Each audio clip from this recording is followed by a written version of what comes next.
India Aghadi के अंदर आदरणीय शरद चंद्र पवार साहब, उद्धव ठाकरे साहब, हमारे नेता राहुल गांधी जी, आम आदमी के नेता केजरीवाल जी अपना अहम किरदार अदा करें और बहैसियत सियासी निजाम के इस मुल्क में अगर हम तब्दीली लाना चाहते हैं तो सियासत में हमारा किरदार होने जरूरी में, सियासत में, अदब में, हल्का अहबाब में, सियासत में, जहां जहां भी रहे हम खुली किताब।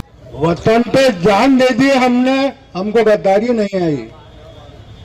वतन पे जान दे दी हमने, हमको गद्दारी ने नरेंद्र खेड़ेकर साहब को पार्टिंबा दिया है और मुस्लिम लीग ने कांग्रेस को पार्टिंबा जाहिर कर रहा हूं। मैं आपको डरा नहीं रहा, डरना मेरी किताब में नहीं है, लेकिन समझदारी भी एक चीज है, अकलमंदी भी एक चीज है। अल्लाह ने अकल सलीम दिया तो अकल का इस्तेमाल हमने करना चाहिए। अगर हमारी अकल काम करना बंद कर रही तो हमने ये सोचना चाहिए कि भाई हमारे बड़े क्या करने का है। क्यों कि मैं अगर 2000 5000 भी वोट कभी खा रहा तो मैं यहां से खड़े हो गया, मैं 2000 खाता, दूसरी जगह एक को कुछ पैसे दे दो वो 1000 1500 खाता। हमारे देश में हमारा कोई लीडर, वो बेचारा एक ओवैसी है जो आपके मामला को लेकर उठकर पीछे दिखाई जाए। अरे इसके पहले कोई था क्या पार्लियामेंट में इतनी आवाज उठाने वाला, इतने साफ तौर पर? हम किसी पार्टी का पट्टा लेके नहीं गले बैठे हुए। जो हक है, जो मुसलमानों के लिए हक बोलेगा, हम उसका साथ देंगे। कि सभी से प्यार करते हैं, सभी को मान देते हैं, सभी से प्यार करते हैं, सभी को मान देते हैं। ये वो इंसान है जो इंसानियत, न तबलीगी जमात, न इस्लामी जमात, न अहले हदीस। अभी जो जंग है वो है बातिल के खिलाफ। अभी सारे मसलक के मौलाना आने फजर की नमाज इंशाल्लाह पढ़कर हर घर से हर माँ बहन को समझाना है कि 3 नंबर का बटन है, वो बटन दबाए बाद में जब तक शो करके आवाज आती नहीं तब तक आके हिलने का नहीं, फिर तो बस। कि सभी से प्यार करते हैं, सभी को मान देते हैं, सभी से प्यार करते हैं, सभी को मान देते हैं। ये वो इंसान है जो इंसानियत पर जान देते हैं। और उसी वजह आपके सामने इंडिया आघाड़ी के अधिकृत उम्मीदवार प्राध्यापक नरेंद्र भाऊ खेड़ेकर, इनको इंडिया आघाड़ी के जानिब से इस चुनाव में खड़ा किया गया है। एक अच्छे इंसान, पेशे से प्राध्यापक है और साथ ही साथ चिखली के रहने वाले हैं। आज मैं आपसे यही कहना चाहूंगा कि किसी भी, क्योंकि उस दिन जिस दिन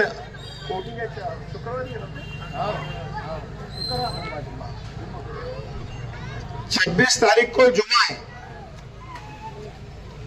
और खास तौर पर बड़े पैमाने पर हमारा जो मुस्लिम भाई है निश्चित रूप से उस दिन नमाज अदा करने के लिए और खासतौर वो अपने घर पर रहता है और बड़े पैमाने पे एक अच्छा दिन अल्लाह ताला के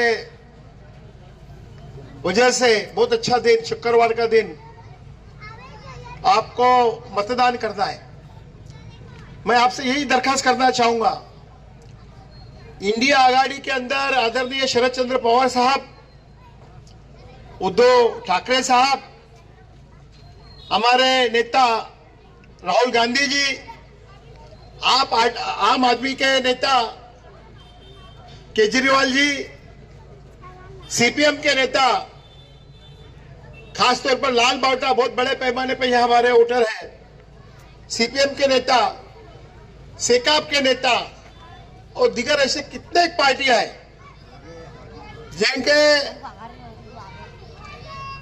जिनका पार्टिंबा इंडिया आघाड़ी को है। और यहां आपको इलेक्शन में जब आप मतदान केंद्र पे जाएंगे, जो मशीन पे अपने को वोट देना है, वहां आपको कमल का फूल या पंजा निशानी नहीं दिखेगी।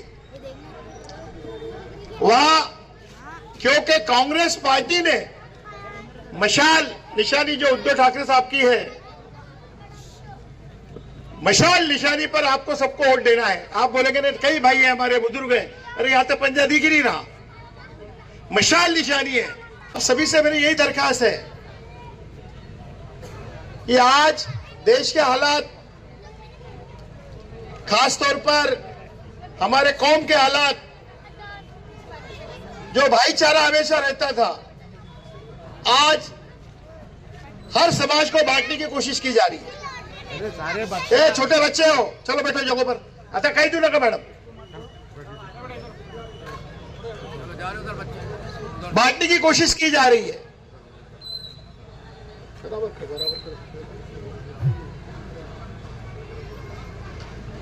तो आपसे सभी से मेरी यही दरखास्त है, एक डमी मत पत्रिका है, कई डमी डेक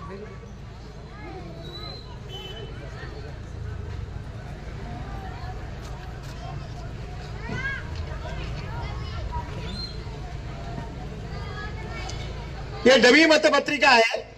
इसी तरह की वो मशीन होगी, उस मशीन पर 3 नंबर का पर श्री नरेंद्र खेड़ेकर इनका नाम है, उसके सामने जो मशाल निशानी है वो बटन आपको दबाना है। आप बोलेंगे पंजा दिख नहीं रहा, दूसरा कोई चिन्ह नहीं दिख रहा, तो उस दिन बाकी ने नमाज पढ़कर अल्लाह ताला से यही दरखास्त करना है कि निश्चित रूप से हमको अल्लाह ताला जो है, इस हमने वोट किसको करना चाहिए, तो मुझे पूरा यकीन है आत्मा की जो आवाज है, उस आत्मा की आवाज से आपको मशाल निशानी पर ही बटन देने का आपको निश्चित रूप से ऊपर वाले की तरफ से आपको कहा जाएगा। आज मैं आप सबसे कहना चाहूंगा, ये मशाल निशानी है। ए बाबा ख्याल दे दे।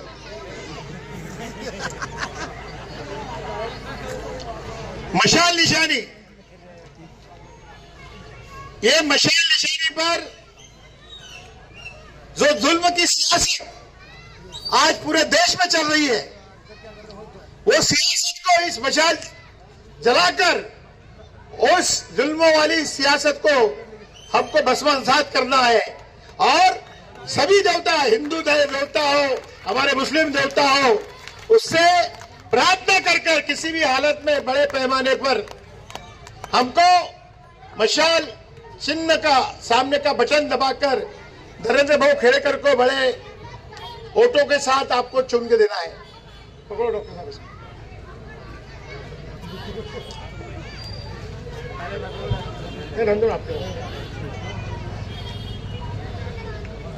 आप सबसे मेरी यही इल्तिजा है, कई लोग आएंगे आपके पास, वोट मत करो, ये भी शिवसेना है, वो भी शिवसेना है, आप वोट को मत जाओ।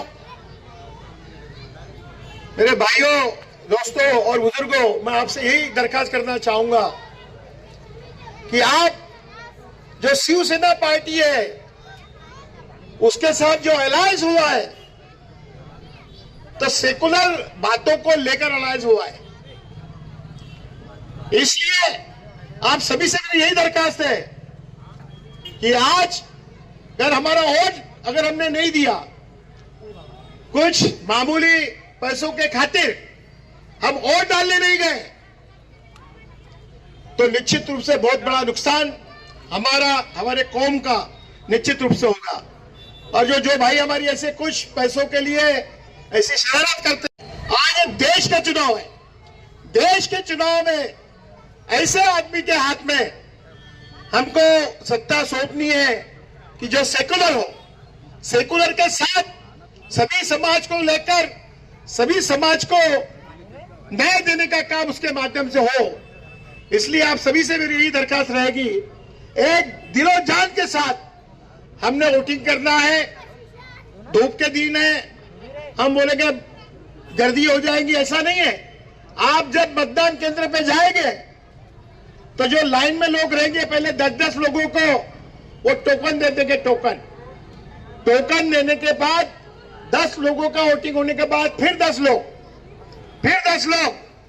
धूप के समय बाजू में कमरा रहेगा, वो कमरे में आपको बैठने की व्यवस्था, पीने के पानी की व्यवस्था, यानी गर्दी ना हो, और खास तौर पर न लागे। हम पानी भरने के बाद जाते हैं, तो मुबारक आप सभी को मैं यही कहना चाहूंगा कि सबसे पहले अपना जो फर्ज है, अपना वोट देकर हमारे हर बस्ती में फिरो, हिंदू बस्ती हो, मुस्लिम बस्ती हो, उस बस्ती के अंदर वोटों का परसेंटेज बड़े पैमाने पे होना चाहिए। हर बूथ वाइज अपने पास कार्यकर्ता है। सभी जो पढ़े लिखे हमारे नौजवान साथी है, कुछ बुजुर्ग हैं, उनके माध्यम से आपको बूथ में कौन से बच्चे, किसका वोट कहाँ है, वो कहाँ रहता है, हर जो अपने बूथ पे 5-50 जो कार्यकर्ता हो गए, महाविकास आघाड़ी के, कांग्रेस पार्टी के, सभी को बांट दीजिए वोट। ये 10 वोट ये लाएगा, 10 वोट वो लाएगा, 50 वोट ये लाएगा। उस माध्यम से वो वोटों को लाकर मतदान केंद्र तक लेकर जाकर उनका वोट करवाना, ये सबसे बड़ी हमारी जिम्मेवारी है। और मुझे पूरा विश्वास है, जब हमारी कौम जाग जाती है तो कितना भी कोई भी जालिम हो, कितना भी आमिश देने की कोशिश करता हो, मुझे पूरा यकीन है कि निश्चित रूप से 2-3% छोड़ दीजिए, मगर 98% मेरा मुस्लिम भाई, हमारा हिंदू भाई मशाल को ही वोटिंग यहां निश्चित रूप से देगा। आज मैं आप सभी से दरखास्त करूंगा, जोर से हमको नारा लगाना है, वोट फॉर मशाल। हाथ ऊपर कर कर बोलना है, वोट फॉर। हाथ ऊपर कर कर बोलना है, वोट फॉर। दोनों हाथ ऊपर करके मेरे भाइयों उधर सबको फर्ज समझकर अपने को वोट करना है। वोट फॉर, वोट फॉर, मते कुणाला मशाल, वोट फॉर। शुक्रिया। माटर गांव में बहुत बड़ी सभा है, 4 सर्कल के लोग वहां बुलाए। माटर गांव भी बहुत बड़ा है, इसलिए आप सभी से मेरी दरखास्त है, आप सभी से मेरी दरखास्त है, मैं यहां से जाने के बाद जितने भी दिगर हमारे अरशद भाई आए, जितने भी हमारे दिगर भाई, इनका सभी की यह तकरीर होगी। और हमको वोट देना क्यों जरूरी है, वोट देना क्यों जरूरी है, आज हमारी परिस्थिति क्या है। सिर्फ हमने भाषण देते समय किसी की क्यों ड्यूटी है हमारी वोट देने की, इस ताल्लुक से हमको यह बोलना है। जोर से कहिए, वोट फॉर। ये बच्चे अच्छे हैं आपसे, वोट फॉर, वोट फॉर। शुक्रिया है, क्योंकि ये लड़ाई हमारे वजूद की है, और जब एक परिवार पे हमला होता है तो सारा परिवार उसे मिलकर सामना करता है। इसके लिए आज मैं आपके सामने एक ऐलान ये करने जा रहा हूं कि नौजवान जूना फैल के सदर मोहतरम अकरम इमरान साहब और शौकत कॉलोनी से सैयद जहीर साहब, ये दोनों सानंदा साहब का स्वागत करके मशाल को पाठिंबा दे रहे हैं और सारी कौम को ये मुत्तहिद होने का एक बहुत बड़ी मिसाल पेश कर रहे हैं। आप सभी लोगों को दरखास्त है कि तालियों के साथ इस पहल की तो हिम्मत अफजाई करें। डॉक्टर वकार साहब की गुलपोशी करेंगे अकरम इमरान साहब। दोस्तों, ये बहुत बड़ी पहल है। अरसे तक हम जो है तो एक दूसरे के पहचाने में लगे थे कि अगर हम मसला जो है तो वो दुश्मन से निपटने का, तो हमें ये पैगाम देना है कि हम सब एक हैं। सियासी दुश्मनों से हमें इस कौम को बचाना है, इसके लिए हमें एक होना पड़ेगा। दोस्तों, मुनफियत एक है इस कौम के, नुकसान भी एक ही, सबका नबी, दीन भी, ईमान भी एक, हस्मे पाक भी, अल्लाह भी, कुरान भी एक। कुछ बड़ी बात थी होते जो मुसलमान भी एक। आज एक होने का वक्त है, बड़े हुए एक साथ मशाल का साथ देने का यहाँ पर फैसला लिया और बातिल ताकतों को सबक सिखाने के लिए उम्मत मुसलमान ने एक नई उम्मीद पैदा की। दोस्तों, बरकातहू। मैं ज़्यादा तो नहीं कहना चाहूँगी क्योंकि यहाँ पर बहुत अच्छे हाफिज साहब हैं और डॉक्टर अरशद साहब है, डॉक्टर वक़ार साहब है, सभी आपको अच्छी तरह से गाइड करेंगे। मैं सिर्फ इतना कहना चाहूँगी कि जो हमारी बहनें हैं, आपके घर में जो लेडीज़ है, तो आप उनसे कहिए कि अभी आपको जब आप वोटिंग करने जाओगे तो हमारी लेडीज़ को अक्सर आदत होती है कि पंजा ढूंढते हैं, तो अभी पंजा नहीं है, पंजा कांग्रेस, राष्ट्रवादी और मित्र जो पक्ष है उनकी युति है, और पंजे की जगह पे मशाल है। और अल्हम्दुलिल्लाह उस दिन जुम्मे का दिन है, तो जुम्मे की नमाज पढ़ के आप ऐसा कीजिए कि ज़्यादा से ज़्यादा लेडीज़ को सुबह सुबह निकाल दीजिए, क्योंकि गर्मी बहुत है और लेडीज़ को जुम्मे की नमाज की तैयारी भी रहती है। तो मेरी आपसे ये इल्तिजा, ये गुजारिश है कि आप एकजुट होकर, मुत्तहिद होकर आप सिर्फ और सिर्फ मशाल को वोट दीजिए, क्योंकि ये हमारी सब कौम की सख्त ज़रूरत है।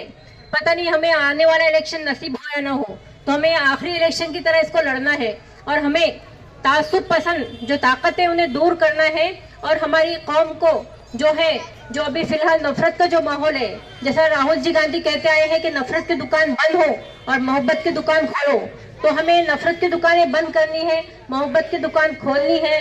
देश में जो अपना लोकतंत्र है उसे जिंदा रखना है, जो हमारा एक संविधान है उसे हमें जिंदा रखना है, और हमें महिलाओं को न्याय दिलाना है, बेरोजगारों को रोजगार दिलाना है, शेतकरी भैया को हमारे न्याय दिलाना है। इसलिए हम सबको मिलकर हमारी कौम के लिए सबसे बड़ी बात तो ये है कि हमारी जो कौम पे जो आफतें आती है, जिस तरह से ये रूल्स बनाते हैं बीजेपी वाले, आपको सबको पता है, हमें कुछ बताने की जरूरत नहीं है, सभी होशमंद लोग हैं हमारी कौम के। तो मैं यही कहूँगी कि ये बीजेपी वालों को के नशेपन जो शेर है, एक नशेमंद पर नशेमंद इस तरह तू तामीर करते जा कि बिजली आप गिरते गिरते बेजार हो जाए। तो हमारी कौम का यही हाल है, हम बहुत चीज़ें सह रहे हैं, बहुत चीज़ें, हम मॉब लॉन्चिंग सह रहे हैं, हर तरह का जुल्म सह रहे हैं, नकाब पे पाबंदी, शरीयत में दखल, हर चीज़ सह रहे हैं, लेकिन हम लोग, हमारी कौम बहुत मजबूत है अल्हम्दुलिल्लाह, और हम ये सब चीज़ों का मुकाबला करने के लिए तैयार है। और आने वाली 26 तारीख को मशाल के सामने का 3 नंबर का बटन दबाइए और इन जो नफरत फैलाने वाली ताकतों को जवाब दीजिए। इतना ही कहूँगी, शुक्रिया। से आगा कर सके भाइयों, जब भी पर खतरा मंडराया तो नौजवान सबसे पहले बेदार हुए, और इस लड़ाई में, इस जंग में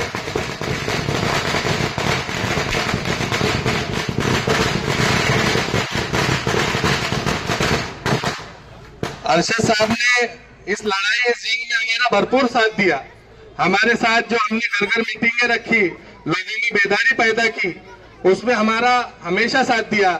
मैं अरशद साहब को इस शेर से आवाज दे रहा हूं कि बातिल से दबने वाले हैं आसमां नहीं हम, बातिल से दबने वाले हैं आसमां नहीं हम, 100 बार कर चुका है तू इम्तिहान हमारा, और तौहीद की अमानत सीनों में है हमारे, मुमकिन नहीं मिटाना नामो निशा हमारा। मैं अरशद साहब को आवाज दूंगा। अलहाज अजमतुल्लाह खान साहब से दरखास्त है कि वो स्टेज पर तशरीफ लाए।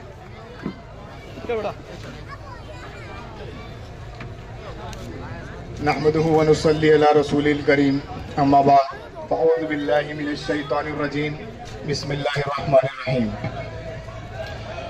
मोहतरम हाज़रीन, अस्सलामु अलैकुम व रहमतुल्लाहि व बरकातुहू।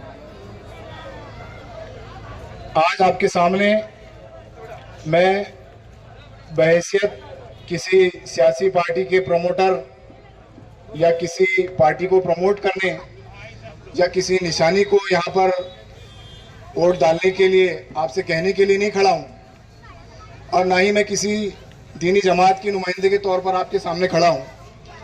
दरअसल मैं आपके सामने जो मुखातिब हूँ, तो हालात हाजरा को देखते हुए, वक्त के हालात को देखते हुए कहीं ना कहीं इस बात की ज़रूरत महसूस हो रही थी कि अब वक्त आ गया है कि सोई हुई उम्मत को जगाया जाए, नौजवान जो ख्वाब में हैं उन्हें बेदार किया जाए, और उम्मत मुस्लिमा को जो कि शायद अपना वक़ार, अपना माजी भूल चुकी है, उसको वापस उसकी याद दहानी कराई जाए।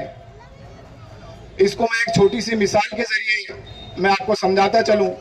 माजी में कुछ सालों पहले की बात है हमने देखा कि हमारे करीब की जो रियासत है कर्नाटक, वहां पर जो मामला पेश आया हिजाब का, हमारी बहनों को जब ये कहकर कॉलेज में आने से रोक दिया गया कि अब सरकार ने एक कानून पास किया है कि आप नकाब पहनकर कॉलेज में नहीं आ सकती, तो उस वक्त के मुसलमानों ने, कर्नाटक के मुसलमानों ने कोर्ट के जरिए और दूसरे जो कानून के तरीके थे उसके जरिए काफी कोशिश की, लेकिन वो सरकार के उस फैसले को वापस लेने में नाकाम रहे। और जब इम्तिहान का वक्त आया तो उस वक्त हमारी गैरत वाली बहनें जिन्होंने ये कबूल किया कि वो एग्जाम नहीं देंगी, लेकिन उनको ये बगाना नहीं कि वो शरीयत को छोड़े, अहकाम रसूलुल्लाह सल्लल्लाहु अलैहि वसल्लम को छोड़े और बगैर हिजाब के, बगैर नकाब के एग्जाम देने जाएं। तो जब ये मामला पेश आया कि हमारी 26,000 बहनें अपने इम्तिहान से महरूम रह गई, तो उस वक्त वहां के मुसलमानों की गैरत जागी और उनको ये महसूस हुआ कि अब ये वक्त आ गया है कि जब सियासत में हम अपना अहम किरदार अदा करें और बहैसियत सियासी निज़ाम के इस मुल्क में अगर हम तब्दीली लाना चाहते हैं तो सियासत में हमारा किरदार होना ज़रूरी है। उन्होंने इस बात को महसूस किया और उसके बाद जब अगले साल इलेक्शन हुए कर्नाटक के, तो हमने खुद देखा कि वहाँ का हाल क्या हुआ। उस वक्त की जो जालिम हुकूमत थी उन्होंने उसको जड़ से उखाड़ फेंका और मुसलमानों ने इसमें नुमाया रोल अदा किया।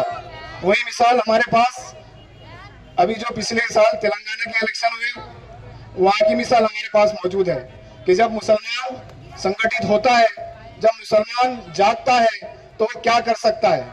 मैं आपके सामने यहाँ इसलिए ही खड़ा हूँ कि आपको कहीं अपने खोए हुए विकार को याद दिलाऊं और आपको बताऊं कि अब वक्त आ गया है और ये 2024 का जो इलेक्शन है ये हमारे लिए, मैं नहीं कहता बल्कि हमारे तमाम मकतब फिक्र के उलमा, तमाम मुफ्तियान इकराम का यही कहना है कि अगर 2024 का जो इलेक्शन है इसको हमने सीरियसली नहीं लिया और अपने वोट को फर्ज मनसबी समझकर इस्तेमाल नहीं किया, इसका सही इस्तेमाल नहीं किया, तो गोया कि हमने अपनी अमानत का गलत इस्तेमाल किया, हमने अपनी गवाही का गलत इस्तेमाल किया। और भाइयों, जब वक्त आता है तो हम अपने मोर्चे लेकर ऑफिसेस पे जाते हैं, एसडीओ साहब के पास निवेदन लेके जाते हैं, हम देखते हैं कि उसका क्या असर होता है और अदालतें भी जो है तो किस तरह के फैसले कर रही है हमें मालूम है। लेकिन ये वोट जो अभी इस वक्त हमारे हाथ में है, अगर हम इसका सही इस्तेमाल करें तो वो दिन दूर नहीं कि हम जो हालात हमारे साथ चल रहे हैं हम उसको तब्दील कर पाएं।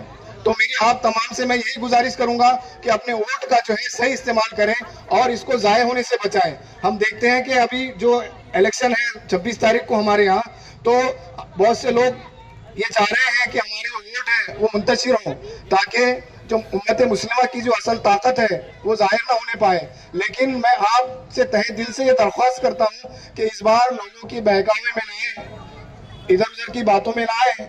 हम सबसे पहले ये देखें कि हमारे यहाँ कौन सा कैंडिडेट है जिसके साथ हम रहकर इस जालिमाना हुकूमत को जो है तो तब्दील कर सकते हैं और जो हमारा संविधान हम बचाना चाहते हैं वो हम बचा सकते हैं और जो आने वाले अज़ाइम इस हुकूमत के हैं उनसे हम निजात पा सकते हैं। क्योंकि मेरे भाइयों, अगर इस वोट को हमने अगर हमारे गलत इस्तेमाल किया तो फिर बाद में रोकर हमारा भी कोई फायदा नहीं। बाद में हम कितने भी मोर्चे निकालें, कितने भी धरने दें, कितने भी निवेदन दें, तो वो काम वाली बात नहीं है। अभी रहते वक्त अगर हमने अपने वोट का सही इस्तेमाल नहीं किया और सही कैंडिडेट के हक में अगर हमने अपना वोट नहीं दिया तो फिर अल्लाह भी कहता है कि अल्लाह भी जो है तो उस वक्त तक उस कौम के हालात नहीं बदलता जब तक वो अपने हालात खुद बदल नहीं लेती।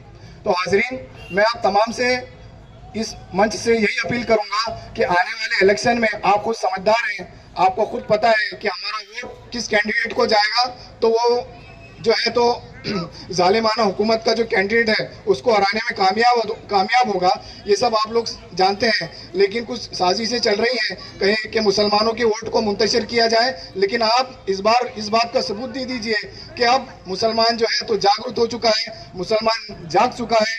अब वो अपने इस खोए हुए वक़ार को, जो कि सियासी अहमियत जो हमारी बिल्कुल ख़त्म हो गई थी, अब वो इसे वापस पाना चाहता है। तो हम अपने वोट का जो है तो बिल्कुल एक जानिब फैसला करके हम अपने वोट का इस्तेमाल करें। ये दो बातें खत्म कर मैं अपनी तकरीर खत्म करता हूँ। वाखिरुद्दावाना अल्हम्दुलिल्लाहि रब्बिल आलमीन। तो हमने हजरत उमर जैसे लीडर आपने बहुत बड़े दीनदार और अच्छे लोगों को चुना, लेकिन आज हम देखते हैं कि इस सियासी मैदान में हमारे उन उलमाओं का फुकदान है, इसलिए आज हमारी हालत ये है। मैं आज आपके सामने बहुत ज्यादा जोर देते हुए इस बात को कि इस इलेक्शन की आप अहमियत को समझिए। हमने पिछले 5 साल में ऐसे ऐसे वीडियोस और ऐसे ऐसे मामला देखे हैं कि खून के आंसू रोने को दिल करता है। अभी कुछ दिन पहले आपने देखूंगा, मेरे ख्याल से ज्यादा 10 या 15 दिन पहले का वीडियो है, जब एक सड़क पर नमाज पढ़ी जा रही थी तो एक पुलिस वाले ने किस तरह से उसको मारा, ये सब तो आप तमाम हजरात ने देखे हुए हैं। ऐसा कोई नहीं होगा जिसने नहीं देखा होगा। अगर इसके बाद भी हम अगर नहीं समझ सके और हमने अगर इस वक्त अक्लमंदी का सबूत नहीं दिया, तो मैं आपको यकीन दिलाता हूँ मेरे भाई, कल नुकसान हाल नहीं होगा। अल्लाह भी उस कौम की हालत उस वक्त तक नहीं बदलता जब तक कि उसको खुद अपने कौम को अपने बदलने का वो ना। अगर आज ऐसा समझ ली कि किसी आदमी ने मेरे गले को दबाना शुरू किया दीवार पर रखकर, तो क्या मैं दुआ करूंगा कि अल्लाह मुझे बचा ले? तो क्या अल्लाह की मदद आएगी? अपने काबे की हिफाजत अब तुम्हें खुद करनी है। अब अबाबीलों के लश्कर नहीं आने वाले। अल्लाह ने साफ तौर पर कुरान में फरमा दिया कि अब ये जिम्मेदारी हमने आप पर दी है। आखिरी नबी ने हमें साफ साफ तौर पे बता दिया कि अगर मुत्तहिद रहे तो जमाने पे छाओगे, और अगर मुंतशिर हुए तो फिर आपका कोई पुरसान हाल नहीं होगा। आज हम इस हद तक तो पहुंच गए, लेकिन अब ये आखिरी स्टेज है। कहीं ऐसा ना हो, अल्लाह ना करे कि ये प्रोग्राम मस्तान चौक में, अल्लाह ना करे ये इलेक्शन का प्रोग्राम आखिरी हो। अगर वो इस तरह से आज बात करते हैं कि हमें 400 पार जाना है, तो इसका मकसद क्या है? हमारी कौम बहुत भोली भाली है मेरे भाइयों। आपने कोविड जब हुआ था तो आपने ये चीज को बहुत हल्के में लिया था, जब उन्होंने कहा था कि ताशे बजाइए, ये बर्तन बजाइए, फिर उन्होंने कहा था कि टॉर्च दिखाइए। हम बहुत आसानी से ले रहे थे उसको, हमको पता नहीं था कि इसके पीछे क्या मामला है, क्या राज है, क्योंकि हमारी सोच वहां तक पहुंचती नहीं। उनका ये मामला था कि वो ये देखना चाह रहे थे कि हमारे इस बेवकूफाना फेज पर भी कितने लोग आगे बढ़ के काम करते हैं। उनका एक बाकायदा मुनज़्ज़म तरीके से ये मामला था। उन्होंने समझ लिया कि नहीं, यहाँ तो बहुत बेवकूफों की कमी नहीं गालिब, बहुत लोग हैं। और ये जो कौम जिसको हमेशा तारीख में बहुत ज्यादा अक्लमंद और समझदार समझा है, इसलिए कि इसके पास कुरान है, दीन है। मैं बहुत बड़ा कोई नमाजी मुत्तकी परहेजगार नहीं हूँ, लेकिन आज वक्त ये है मेरे भाइयों कि अगर हमने इस मामले को नहीं समझे तो फिर आगे हमारा हाल बहुत बुरा होने वाला, अल्लाह न करे।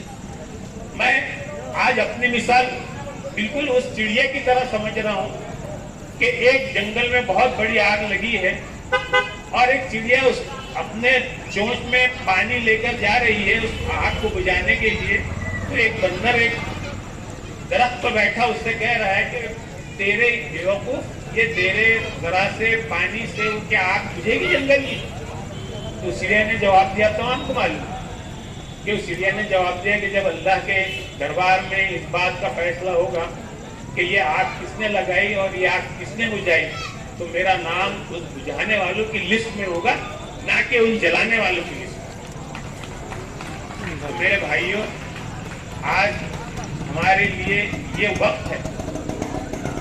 अच्छा, ऐसे कौन से 15 दिन गुजरे होंगे आपके इस 5 साल में जब आपको कोई ऐसी न्यूज न मिली हो कि हमारी बहन के ऊपर हमला हुआ है सिर्फ नकाब की वजह से?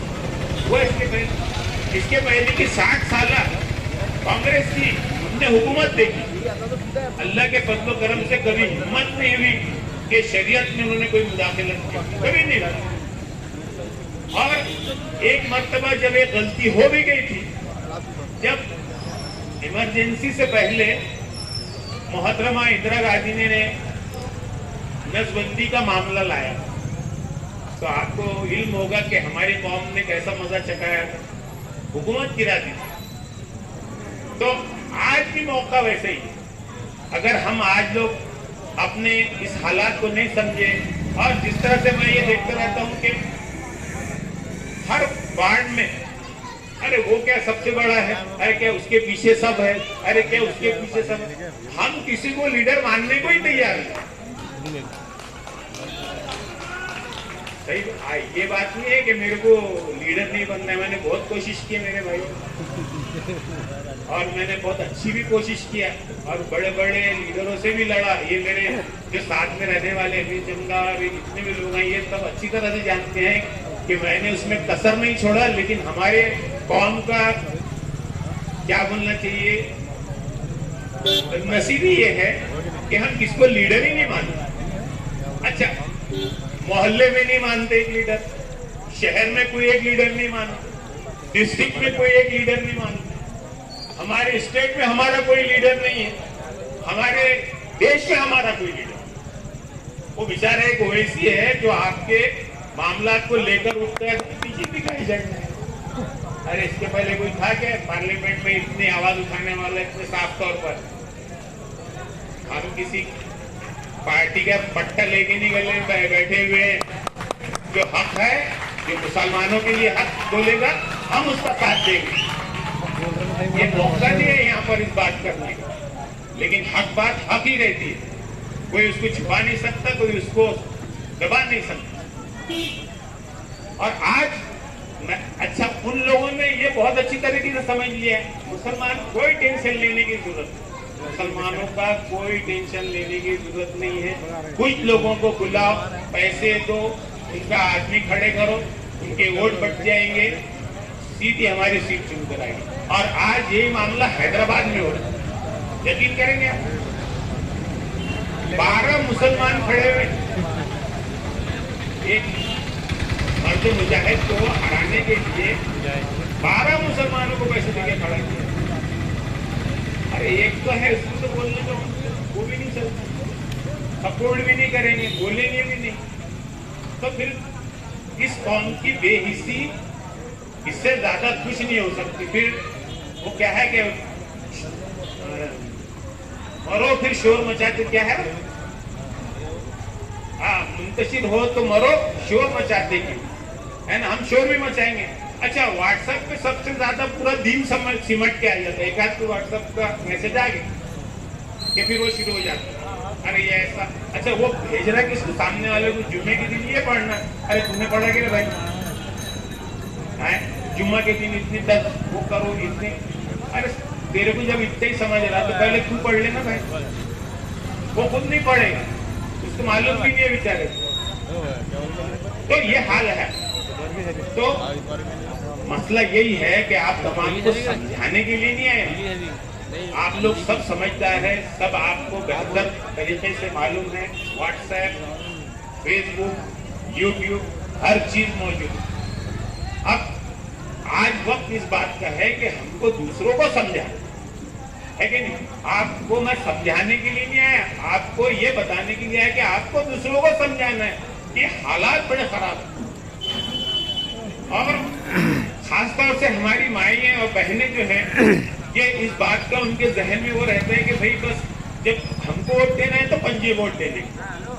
तो आज वो वक्त नहीं है। आज ना इस बैलेट पेपर पर आपको पंजा दिखेगा ना फूल दिखेगा। ये पहला एक इलेक्शन में अपनी जिंदगी में पहली बार देख रहा हूँ जिसमें ना फूल है ना पंजा है। हाँ, पंजे के हाथ में मशाल है, पंजे के हाथ में मशाल जरूर है।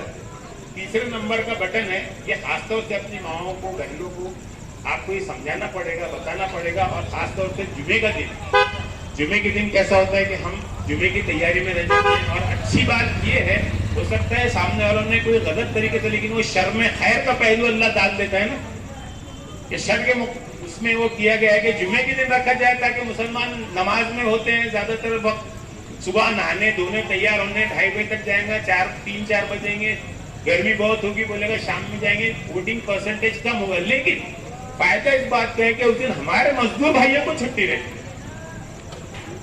हमारे मजदूर भाई पूरे छुट्टी पर रहेंगे। और इंशाल्लाह वो उम्मीद मुझे ये है कि आप तमाम हजरात न खुद अपना वोट करेंगे बल्कि अपने मोहल्ले में, अपनी गली में, आपकी जिम्मेदारी है खुद अपना वोट करने की नहीं, बल्कि मेरे भाइयों अपने मामले को समझते। अच्छा, पहले ऐसा होता था कि जब भी इलेक्शन आता तो हमारे दिलीप सानंदा साहब फोन लगा देते, या जो कैंडिडेट होता था तो वो फोन लगाता था।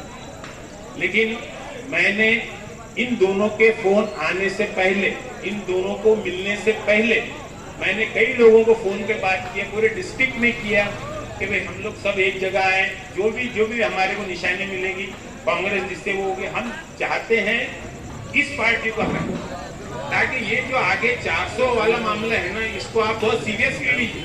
ये मैं आपको उसकी बहुत ज्यादा तफसीलात में नहीं जाना चाहता, लेकिन आपको समझना है कि ये 400 पार बहुत मामूली बात नहीं है। 400 पार का मतलब ये आखिरी इलेक्शन समझ के आप चलिए, और खासतौर से टारगेट मुसलमान। तो मैं आज अपनी ये जिम्मेदारी समझ के कि आप तमाम हजरात को इस बात के लिए मैं आपसे वादा लूं कि न सिर्फ आप वोट कराएंगे बल्कि आप अपने मोहल्ले के पूरे वोट कराने में ताउन करेंगे। मैं ऐसे आप तमाम से दरखास्त करता हूं, अपने जो भी अपने मोहल्ले के हजरात हैं, मेंबर हजरात, उनको ये जिम्मेदारी दीजिए कि उन्होंने घर घर जाके माओ बहनों को अपने बात समझाना और उनको ये बात उनके जहन नशीब कराना कि हमको इस बार मशल नरेंद्र भाऊ को हमें वोट देना है। बुजुर्गों, दोस्तों, भाइयों और मासूम बच्चों यहाँ जो है आजू बाजू सड़क जाए, अस्सलाम वालेकुम। वतन पे जान दे दी हमने, हमको गद्दारी नहीं आई। वतन पे जान दे दी हमने, हमको गद्दारी नहीं आई। हमारे खून में अब तक वो बीमारी नहीं आई। मेरे दोस्तों, 26 कोई जो इलेक्शन है उस पर आपको नरेंद्र खेड़कर साहब को देना है, इसलिए कि मुस्तैद हो तो बदल रहे जमाने का निजाम। जब मुसलमान एक हो जाता तो हुकूमत के तख्ते पलट देता है। कल 313 थे तो लगातार जमाना है, आज 1 लाखों करोड़ मुसलमान गुलामी के हवाले। तो ये गुलामी जो भाजपा की कर रहे थे मुसलमान, उनसे बचने के लिए और हुकूमत मुसलमानों को हमेशा, ये भाजपा हुकूमत ने हमेशा मुसलमानों को टारगेट बनाया है। बुलडोजर चला रहे हैं, मस्जिदों को, उलमाओं को बदनाम कर रहे हैं, उलमाओं को जेलों में डाल रहे हैं। ऐसी हुकूमत को हटाने के लिए हमें मुत्तहिद होना है। मुत्तहिद हो तो बदल रहे जमाने का निजाम, मुंतशिर हो तो मरो चोर मचाते क्यों हो। आज हमें एक होकर 26 अप्रैल को नमाज पढ़कर नरेंद्र खेड़ेकर साहब की जो निशानी है मशाल, इस पर ज्यादा से ज्यादा और देकर कामयाब बनाए। और साथ ही ये ऐलान करता हूं कि हमेशा मुस्लिम लीग ने कांग्रेस को ही पार्टिंबा दिया है। केरल में मुस्लिम लीग के 22 MLA और वहां भी हमारे खासदार खड़े हुए हैं। महाराष्ट्र में भी अकोला में नजीब एडवोकेट है। इसलिए मैं बाहैसियत कार्यकारी प्रदेश अध्यक्ष इंडियन यूनियन मुस्लिम लीग ये ऐलान करता हूँ कि हमने नरेंद्र खेड़ेकर साहब को पार्टिंबा दिया है और मुस्लिम लीग ने कांग्रेस को पार्टिंबा जाहिर करता हूँ। ज्यादा बहुत ले लेना था कि शोला हूँ भड़कने की गुजारिश नहीं करता, शोला हूँ भड़कने की गुजारिश नहीं करता, सच मुंह से निकल जाता है कोशिश नहीं करता, और लहरों से लड़ा करता हूँ दरिया में उतरकर, साहिल पे मैं बैठे हुए साजिश नहीं करता। मोहतरम हाफिज करीम साहब से दरखास्त है कि वो हमारी रहनुमाई करें। अस्सलाम वालेकुम रहमतुल्लाहि व बरकातुहू। भाई मैं भी नमाज पढ़ा था इमाम हूँ, सलाम किया मैंने। भाई तुम्हारे ऊपर कोई जबरदस्ती नहीं है, लेकिन भाड़े से भी नहीं आया मैं। अस्सलाम वालेकुम रहमतुल्लाहि व बरकातुहू। भाई देखो, आपने जो है तो सभी हजरात की बातें सुनी, अरशद साहब ने, आमदार साहब ने, और भी जो हजरात ने, पहलवान साहब ने आपके सामने रखे हालात। ये जो हालात है बहुत ही नाजुक हालात है। इसको हम जो है तो नॉर्मल में न ले, हल्के में न ले, क्योंकि मैं आपको डरा नहीं रहा, डरना मेरी किताब में नहीं है। लेकिन समझदारी भी एक चीज है, अकलमंदी भी एक चीज है। अल्लाह ने अकल सलीम दिया तो अकल का इस्तेमाल हमने करना चाहिए। अगर हमारी अकल काम करना बंद कर रही तो हमने ये सोचना चाहिए कि भाई हमारे बड़े क्या कर रहे हैं। मिसाल के तौर पे मास्टर, डॉक्टर, इंजीनियर, चलो मास्टर, डॉक्टर, इंजीनियर जो कर रहे हैं उनको चले रहते। सबसे पहले हमको ये देखना चाहिए कि उम्मत के उलमा इकराम, जो इमाम हैं, जो उलमा हैं, जो मुफ्तियान इकराम हैं, उनका झुकाव किस तरफ है। ऐसे वक्त में यदि ये इलेक्शन है, अब इस वक्त में ये देखना चाहिए हमने कि भाई झुकाव उलमा इकराम का किधर है। तो सारे उलमा इकराम का, सारे हुफ़ाज़ इकराम का, सारे मुफ्तियान इकराम का झुकाव किधर है? मशाल की तरफ है। वजह क्या है? वजह उनको खुद समझ रही। अभी यहाँ से कुछ बोल दिया जाएगा, कुछ बातें तो इतनी है कि अल्लाह हिफाजत करे। अतीक अहमद है, बाबर अपने आजम साहब है, या वहां से देखो तो अतीक अहमद है, और वहां से देखो तो मुख्तार अंसारी साहब है, और वहां से देखो तो वो जेल में बेचारा जेल के अंदर बैठा कितने सालों से मुस्लिम बच्चा वो है। और कई जो है तो सुनाने के लिए अनगिनत चीजें हमारे सामने है। ये 9 साल 10 साल के अंदर जितनी चीजें हुई सारी की सारी हमारे सामने है। आपको कुछ बताने की जरूरत नहीं है। हमारे सामने जो है तो अभी जो बर्मा है, कौन सा देश, अभी जहां पर हमारे वजीर आजम साहब गई नहीं अभी तक के, वहां पे जो है तो कुकी समाज, ये समाज का जो चल रहा मामला मणिपुर साइड में, तो वहां पर भी जो है तो हालात बद से बदतर है। तो हम ये ना समझे कि हम बच जाएंगे। हमारा सिर्फ इतना कहना है, कोई बात भड़काने की नहीं है और कोई जो है तो उकसाने वाला काम नहीं है। सीधी सीधी बात यह है कि अगर हमारे को हिंदुस्तान में अपने वकार के साथ, अपने इस्लामी उसूलों के साथ, कुरान और हदीस की रोशनी में अगर हमको जिंदगी गुजारना है और हमारे बच्चों को जो है तो सही दे तो जिंदगी देना है, तो हमको जो है तो हुकूमत जब हम चुनते उस वक्त में हमको सोचना पड़ेगा कि हमने क्या करना चाहिए। अब क्या करना चाहिए? अब उलमा इकराम का फैसला ये आ चुका कि भाई हमको जो है ये जो गठबंधन है इंडिया, इसको सपोर्ट करना है। तो हमको किसको सपोर्ट करना है? इंडिया गठबंधन को। अब इंडिया कांग्रेस ने किसको सपोर्ट किया? मशाल को जो है तो समर्थन किया कि भाई हम मशाल के साथ में है। इसलिए पंजा निशानी उसके अंदर पॉम्पलेट में रहेगी नहीं। अब उसकी जगह पे तीसरे नंबर पर जो है तो मशाल रहेगी। तो हमारा काम है, हमारी जिम्मेदारी है, हम जो है तो किसी के बातों में ना आए और किसी से भी जो है तो हम दुश्मनी, बुगस, कीना, मैं बार बार बोलते रहता।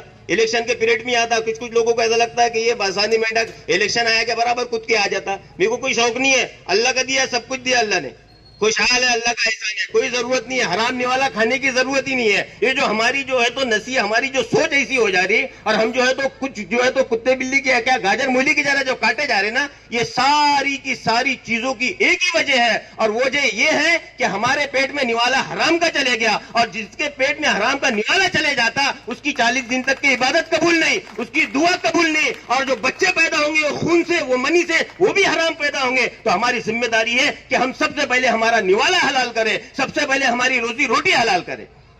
देखो हिंदुस्तान के अंदर के हमारे खामगांव के हालात देख लो, वो उसका मुंह देखने को तैयार नहीं है। कड़वा है लेकिन सच है, वो उसका मुंह देखने को तैयार नहीं। वो मेरे को नहीं चलता, वो मेरे को नहीं चलता, वो उसका अपना पट्टा नहीं। तू कौन 30 मार खा? सबसे पहले अगर हमको जरूरत है तो सबसे पहले अगर किसी से मोहब्बत है और होना चाहिए, वो सबसे पहले मेरे ईमान वाले भाई से मेरे को मोहब्बत होना चाहिए।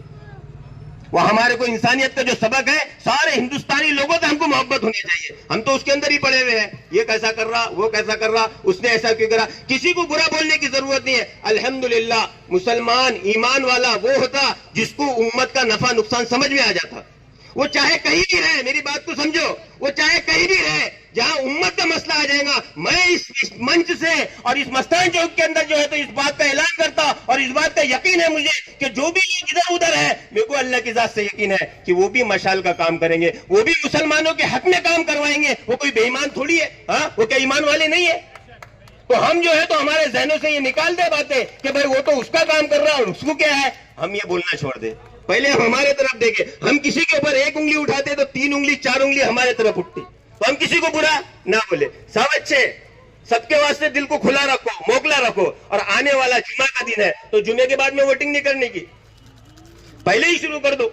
जो बचे कुचे है वो जुमा के बाद में निकालना। और उसके अंदर एक चीज आएंगी आगे कि भाई फलाने ये पार्टी से खड़े हुए हैं, आजाद उम्मीदवार खड़े हुए हैं और ये फलाना है, ये तो इनके कैसे मसले रहते आपको पता है।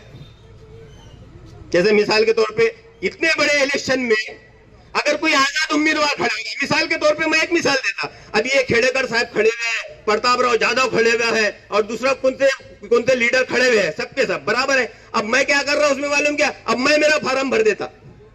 अब सच्ची बोलो, मेरे को खामगांव में पहचानते लोग, फाटकपुरे में, जूने भैल में, मस्तान चौक में कितने वोट दें क्या, मेरे रिश्तेदार भी मेरे को वोट देते कि नहीं देते, अल्लाह को मालूम जैसा। लेकिन मैं खड़े हो गया। अब मैं खड़े हो गया तो क्यों खड़े हो गया, मैं चुन के तो आता क्या, नहीं आता। मैं चुन के मैं खड़ा इसके वास्ते हुआ कि ये जो लोग मौलाना लोग जमा हुए हैं, मास्टर डॉक्टर खड़े हुए, इनकी मेहनत अकारत करना, मैंने क्या करना, इनकी मेहनत को अकारत करने का है। क्यों कि मैं अगर 2000 5000 भी वोट कभी खा रहा तो मैं यहां से खड़े हो गया, मैं 2000 खाता, दूसरी जगह एक को कुछ पैसे दे दो वो 1000 1500 खाता, तीसरे को दे दो वो 1000 10-15 हजार वोटों का ऐसा खेल बैठ गया कि जो ये तो सेकुलर जो पार्टी रहती, जो करने वाला रहता वो बैठ जाता और जो पैसे देने वाला रहता वो चुन के। ये इतनी बातें हमारी समझ में नहीं आती, हम बस भय जाते, क्या में भय जाते, जज्बात में, नहीं उसने ऐसा करा था। अभी ये टाइम जो है तो सबको माफ करने का है। मैं फिर आपसे जो है तो दरखास्त करता और अपील करता कि भाई देखो, जो भी दुश्मनी, जो भी हमारे दिलों के अंदर बुग़्ज़ है, किसी के खिलाफ कोई बात है, किसी के हमारे दिल में किसी के वास्ते बुग़्ज़ है, तो हम सबसे पहले निकाल कर फेंक दे। क्योंकि कल सुबह हम नींद में से उठते या नहीं उठते, क्या मलिकुल मौत आके हमारी रूह कब्ज़ कर लेता है कि नहीं। तो हम कोशिश करें कि सबको माफ करें। और जो ये इलेक्शन जो आ रहा, ये इलेक्शन के अंदर हमारे घर में मस्तूरात को समझाए कि 3 नंबर का बटन है, हमारी मस्तूरात को भी सियासत का पता होना चाहिए, हमारे जवानों को भी पता होना चाहिए कि भाई इलेक्शन क्या है और ये इलेक्शन कितना कीमती है। ये इलेक्शन कीमती इसलिए है कि ये 2024 है, 2 मरतबा जो है तो प्रधानमंत्री बन चुके, अगर तीसरे से प्रधानमंत्री बने तो क्या मालूम क्या आते 5 सालों के बाद में इलेक्शन होगा या नहीं होगा, फिर क्या हालात पैदा होंगे, उसके जिम्मेदार हम रहेंगे। हमारी नस्लें कल हमारा दामन पकड़ेंगे, हमारे को बोलेंगी, पूछेंगी तो हमारे पास में कोई जवाब नहीं रहेगा। तो आप सभी से दरख्वास्त है कि 26 तारीख को जुमा के दिन जो है तो सबसे पहले जो है तो हम तैयारी कर लें। तैयारी करने के बाद जो है तो नरेंद्र खेड़ेकर साहब की जो निशानी है मशाल, इसका काम करें। अब रहा मामला लोगों का, नौजवान बच्चों का, कि बहुत से लोग आएंगे, समझाएंगे, बोलेंगे, बताएंगे, कितने पोट्टे हैं तुम, 10 पोट्टे, ये ले 5000, जाओ होटल पे खाना खाओ, तुम कितने हैं 220 पोट्टे, ये 2000 20 ये 15000 लो, तुम दारू भी पियो, खाना भी खाओ, फलानी जगह ये तुम इतने ले लो। तो इस तरीके से चीजें पैदा होंगी। कोई राशन कार्ड रखने की कोशिश करेगा, कोई इलेक्शन कार्ड रखने की कोशिश करेगा, कैसे कैसे दिमाग के, कैसे कैसे खबीस, कैसे कैसे शैतान, कैसे कैसे रजील जो है तो ये चीजें लेकर आएंगे। अब मेरे को एक बात बताओ, ये इतने मंच के ऊपर मैं खड़ा, मैं ये नहीं बोल रहा कि मैं बहुत इज्जतदार हूं, मैं बहुत छोटा इंसान। ये डॉक्टर साहब बैठे, डॉक्टर वकार साहब, बड़े इदारे के अल्हम्दुलिल्लाह जो है तो सदर है, ये हाजी अजमत साहब बैठे, बराबर है, ये सब के सब बैठे, और जितने उलमा इकराम है वो सब के सब जो है तो बताओ ये मशाल के साथ देने के लिए तैयार है। तो ये लोगों ने कोई क्या मशाल का साथ देने के वास्ते पैसे ले लिए क्या मेरे को मेरी फैक्ट्री खोलने की है कि डॉक्टर साहब को जो है तो 2 कॉलेज और 15-20 एकड़ जो है तो खेड़ेकर साहब जगह दे देंगे क्या भाई यहाँ एक तुम्हारा और कॉलेज बना लो, कि अजमत साहब को मेडिकल दे देंगे, ऊपर एक मेडिकल बड़ा खोल लो होलसेल में, कुछ नहीं होने वाला। हम सब जो भी जमा हुए, खुदा की कसम खाकर इस बात को मैं कहता, बार बार कसम खाना गलत बात है, एक ही बार खुदा की कसम खाया, मैं ये कह रहा कि हम सब जितने भी इनका साथ देने के लिए आए और जो हम साथ देने के लिए तैयार हुए, तो हम सिर्फ और सिर्फ उम्मत के हक में खड़े हुए। और जितने भी अंसार पहलवान है, जितने नौजवान साथी है, जितने भी आपके साथ दिख रहे, ये सबका मकसद सिर्फ एक ही है कि भाई किस तरीके से जो है ये हुकूमत को जो है तो बर्खास्त करना, इस हुकूमत को जो है तो कैसे विदा करना। तो करेंगे सब इंशाअल्लाह। वोट किसको देने का बोलो भाई, एक आवाज में बोल दो, आजान हो रही। वोट किसको देना है भाई, तो मशाल को दिलाओ। जो भी आए तो उसको क्या करने का बोलना, बाबा तेरा काम कर, हमको समझती सियासत, हमको मत सिखा। वही है, हम मुसलमान के लिए कोई आवाज नहीं उठाते क्योंकि हमने ना इत्तेफाकी हो चुकी है, हमारी कौम जो है तो मुर्दा हो चुकी है। 1% जो है सिख भाई, आज उनपे जुल्म होता तो हजारों लाखों सिख एक रोड पर आ जाते, मगर अब भाजपा की खुलेआम स्टैंडों पे जहन उगल रही है। इसलिए ये सारे पार्टियों को एक जगह करके आज मशाइल को वोट देने के लिए सारे मुसलमान एकजुट होकर सारे मसलक के मौलाना एक होकर अभी आने का दौर है। अभी कोई इस्तेमाल लेने का दौर नहीं है, ना तबलीगी जमात, ना इस्लामी जमात, ना अहले हदीस। अभी जो जंग है वो है बातिल के खिलाफ। अभी सारे मसलक के मौलाना आने का टाइम है। एक अकेला करीम मौलाना ही आते हुए दिखता बेचारा, बाकी कोई मौलाना सोए हुए दिखते। ये सारी पब्लिक का कहना है कि सारे मौलाना ने एक आना और एकजुट होकर ये जालिम के खिलाफ में उतरने को होना। क्योंकि मालूम है क्या, अभी हमको के अंदर एक भी मुसलमान का कोई वसीला है नहीं। डॉक्टर साहब, पूरे लोग यहाँ के जो कहने वाले अरे पूरे गांव के भाई लोग स्टेज के ऊपर सिर्फ टाइम पर आते और बाद में भूल जाते। मुसलमानों पे जुल्म होते थे, ये लोग कहाँ जाते? तो आप पढ़े लिखे लोग हैं, आप एजुकेशन है, आप लोगों ने आगे आना चाहिए, मुसलमानों के मसले मसाइल को लेना चाहिए और सारे मसलक के जितने भी लोग हैं, जमात के लोग हैं, सभी को एक जगह करके सारे खानदानों के नाइट पे भागे खत्म करके तमाम मुसलमानों के ऐसी को मिजाजी बनाओ कि जिनके पीछे सारे मुसलमान आवाज उठा सके। कहीं मुसलमान पे जुल्म हुआ तो अकेले बेचारे महरूम हो जाते, कोई आगे नहीं आता। यहाँ पे सब लोगों का कहना है, वो कहने की बात मैं मेरे दिल से कह रहा, मैं ये सब लोगों का कहना है ना भाइयों, कि मुसलमानों का वसीला तैयार करो, ये फिरकों में बंटना बंद करो। क्योंकि मालूम है कि जमदारों को पठान नहीं चलते, पठानों को जमदार नहीं चलते, खाटिकों को अपने कहते जमदार नहीं चलते, ये जो बिरादरी में शाहों को पठान नहीं चलते। ये चीजें खत्म करने का दौर है। आप इंशाल्लाह आगे बढ़ो और मशाइल को वोट दो। ऐसी इत्तेफाक होता पूरे नौजवान अपने अपने घर के वोट डालो। वोटों का दौर आ गया, अपने वोटों का उपाय सही करो और ये सब लोगों का मिलकर साथ दो। इनकी बोल की माफी लेकर लेता हूँ। अरे बाप, ये जो जंग होने जा रही है ये तुम्हारी मेरी हिंदू मुस्लिम सिख ईसाई की जंग नहीं है। मैं शॉर्टकट में निपटूंगा और 4-5 बातें करूंगा। ये जंग जो है दीन, इस्लाम, मजहब, शरीयत, मुस्लिम का मासूम बच्चे से नौजवान बुजुर्ग तक शहीद होने पे, कत्लेआम होने पर तैयार है। तो अपने को उनसे कोई तलवार की जंग नहीं लड़ रहा है, अपने को उनसे कोई हाथ पांव की जंग नहीं लड़ रहा है, अपने को उनसे कायदे की जंग लड़ रहा है। कायदे से कायदे का काम करो, पुरुषों के दायरे में रह के काम करो। और एक बात ये सुनो, क्या मशाल जो निशानी है, ये खेलकर साहब बहुत अच्छे आदमी है, ये इनको चुन के लाना है, 3 नंबर का बटन दबाना है। सुबह फजर की नमाज इंशाल्लाह पढ़कर हर घर से हर माँ बहन को समझाना है कि 3 नंबर का बटन है, वो बटन दबाए बाद में जब तक सो करके आवाज आती नहीं तब तक आके हिलने का नहीं। नहीं तो बस आ रहे रोड निकालने जा रहे, वो पूरे हिंदुस्तान में कांग्रेस जीत के आएंगे। कि मैं अपने को 26 तारीख को सुबह 7 बजे से 5:30 बजे तक का मतदान ताकत से कर रहा है। सबसे ज्यादा मुस्लिम समाज का वोट होना है। जितना मुस्लिम समाज का परसेंटेज बनेगा उतने अपने सीटें निकलेंगी। कोई हिंदू भाई आते नहीं, मतदान करते नहीं, ये बोलने की बात है। हाँ तो गेला तो पडला काही नाही लागेला, 15 वर्षात काही नाही दाखलं, सारे हिंदू भाव खिलाफ चर्चा। मैंने पूरे गांव की इंक्वायरी यहाँ निकाल लिया, बुलंद केली की हर गांव को रिश्तेदार हर गांव को फोन लगाया। लोक म्हणतात 15 वर्षामध्ये झाकलं नाही, आता इथं काय मत मागेले चालते कडे हमारे कांग्रेस चालते, ऐसा बोलते हिंदू भाई भी। तो हिंदू मुस्लिम सिख सब साथ में अपने को 26 तारीख को मतदान 95% 90% करना है, ज्यादा से ज्यादा। और जो भाई मेरे काम धंधे वाले उनका काम धंधा ना गिरे करके जल्दी सुबह 7-8 बजे वोटिंग करके उनके काम पे जाए, इससे मैं गुजारिश करता हूँ। 3 नंबर का बटन है, 3 नंबर का बटन दबाए, माँ बहनों को समझाए।